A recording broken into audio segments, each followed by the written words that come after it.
असंच एकदम कढईमध्ये काय काय टाकलं? कढईमध्ये पहिल्यांदा कांदा टाकलेला आहे.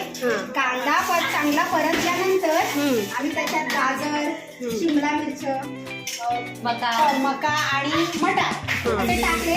थोडंसं प्रणालीने मीठ टाकले आणि किंचितसा मॅगी मसाला पण टाकले. आणि कॅप्सिकम, शिमला मिरची बोललात का? हो हो हो, ते सुद्धा टाकते. ओके.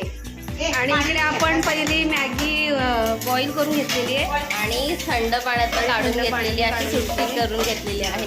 ही अशी सुटसुटी झाली पाहिजे. तिकडे कोथिंबीर पण चिरलेली आहे. इकडे आपण नूडल्स टाकत आहोत, मॅगी टाकत आहोत. आता तिथे चमचा घे. हा मॅगी मसाला, थोडस मीठ, थोडं नाही जरा चांगलं चविष्ट.